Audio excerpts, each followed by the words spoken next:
The weight of gold. Sterling, with his dazzling smile and promises as grand as the city skyline, stood before the eager crowds. He spoke of progress, of prosperity, of a future forged in steel and ambition. The people cheered, captivated by his charisma, believing in the vision he painted with such conviction. He was their champion, their hope for a brighter tomorrow. The path to power, however, was not always paved with good intentions. A quiet meeting in a dimly lit room, a handshake, a whispered agreement. Sterling made his first compromise. A small favor, a slight bending of the rules, all for the greater good, he told himself. The taste of illicit gain was subtle at first, a faint, metallic tang. Soon, the small compromises grew into grand schemes. Contracts were awarded to favored friends, public funds diverted to private pockets, and regulations conveniently overlooked. Sterling reveled in the opulent lifestyle his decisions afforded him, the finest silks, the grandest feasts, the whispered admiration of those who benefited from his influence. The metallic tang had become a rich, intoxicating flavor. Yet, beneath the glittering surface, a tremor began. Whispers turned to murmurs, then to outright accusations. Journalists, with their relentless pens and cameras, started digging. Sterling found himself increasingly isolated, the cheers of the crowd replaced by the gnawing anxiety of exposure. The weight of his gold felt heavier, less like a triumph and more like a burden. The dam broke.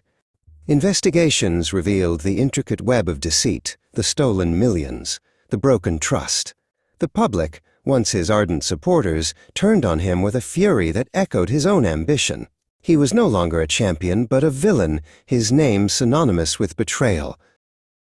Stripped of his power, his wealth, and his reputation, Sterling found himself in a stark, unfamiliar silence. The grand halls were empty, the sycophants gone, leaving him alone with the echoes of his choices. The gilded cage of his corruption had become a desolate prison of his own making. In the quiet of his solitude, he stumbled upon an old, leather-bound book, forgotten in a dusty corner. It was a Bible, its pages worn thin by countless hands.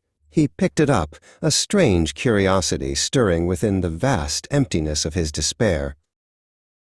With a sigh, he opened it, his fingers tracing the ancient script. He had always dismissed such texts as irrelevant to the realpolitik of his world, but now, with his world in ruins, he had nothing left to lose by reading. He began to read, slowly, hesitantly, the words filling the silence. A particular passage caught his eye, a verse from Proverbs. He read it again, and then a third time, the words resonating with an unexpected clarity in his troubled mind. It spoke not of power or wealth, but of something far more profound. Proverbs chapter 15, verse 27 echoed in the quiet room. The greedy bring ruin to their households, but the one who hates bribes will live. The words were a mirror, reflecting the devastation he had wrought, but also a window, showing a path he had never considered. A path not to earthly power, but to a different kind of life, built on integrity, repentance, and the unwavering truth of divine justice.